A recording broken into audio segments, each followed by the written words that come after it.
My life is good. I have no problems with money. I enjoy the work that I do. My family is loving and caring. I have a lot going for me, more than most people, but something that has long been a constant for me is loneliness. I've had friends, I have friends. I might not be the most popular person in the world, but I'm certainly far from the bottom. Yet for years I felt detached, like there's always a barrier. And I'm not just talking about the lack of a partner, a significant other, this is something more fundamental. I've spent a lot of the more boring moments in my life thinking and introspecting. Too much sometimes, because I find myself interesting. I want to know how I will act and feel in situations. I mean, there's no one I know better, no one I can know better than myself.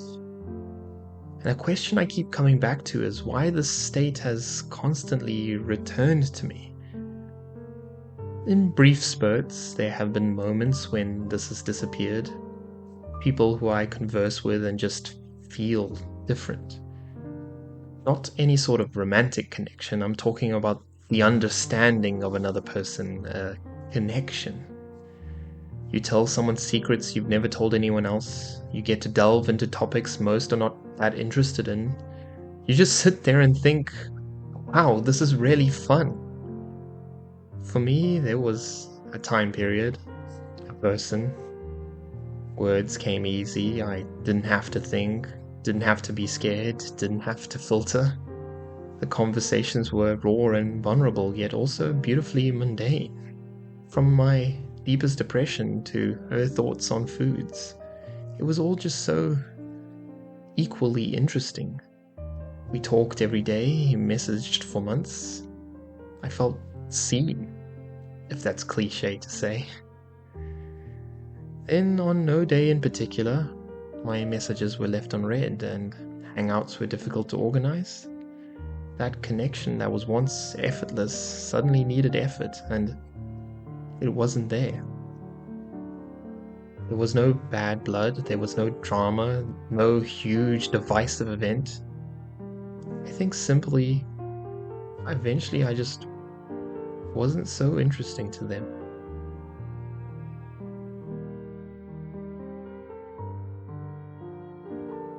I don't blame them for this. I'm not owed anyone's constant attention.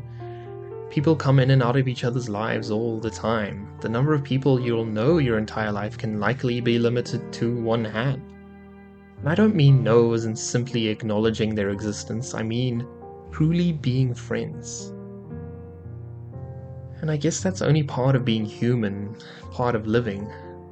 Yet I don't quite know how the average person deals with this fact. The unreliability of other people. I'm not saying I'm perfect. There are many things I could do better, many opportunities I've not taken. But here's something I thought about a lot. How could I get to the end of university and have so few friends? Many acquaintances, sure, but so many of the connections I wanted to build and expand dissipated to nothing. And I wonder, what did I do wrong? Could have tried more, yes, but it's not just simply my fault either. I think a big part of it is something I like to call friendships by convenience.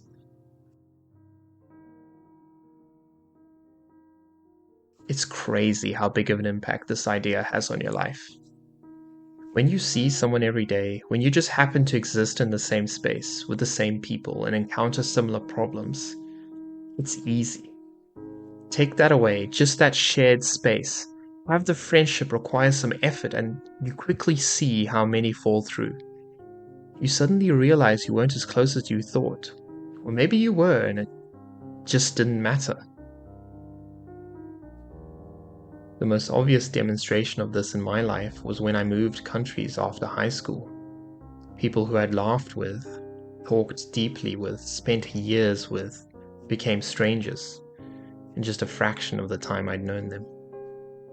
None of us are really to blame either. It just became inconvenient. Now, this is not some new thing. I'm far from alone in being alone in this way.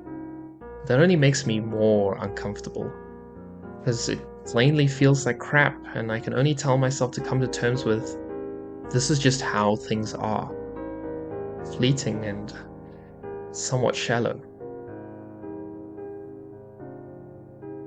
In the end, you don't end up hanging out with the people whose company you enjoy the most, or the people you have the most in common with. It's those that reciprocate.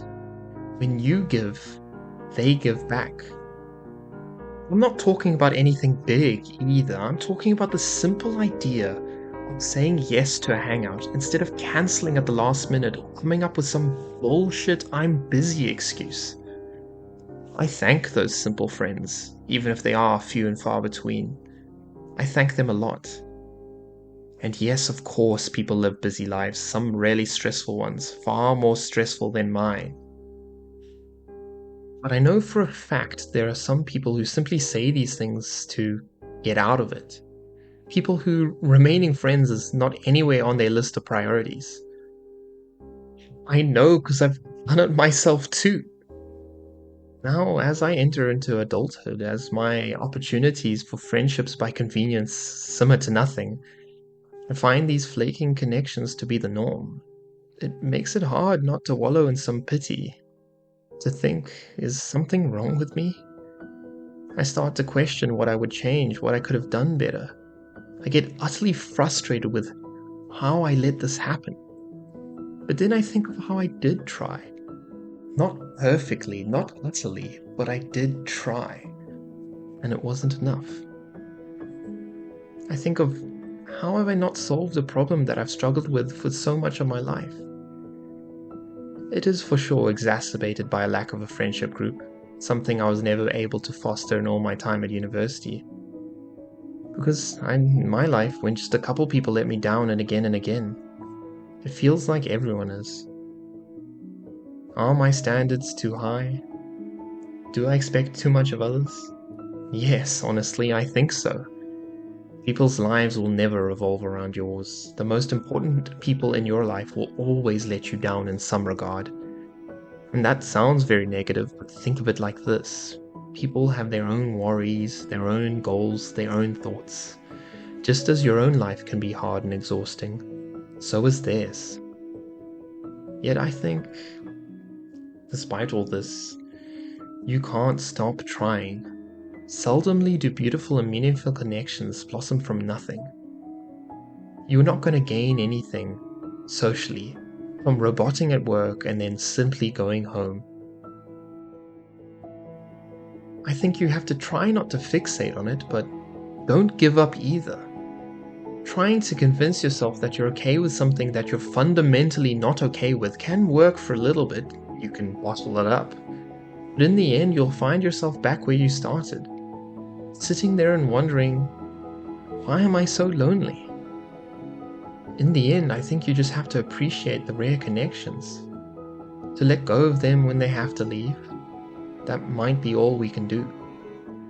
Don't give up. Don't harden.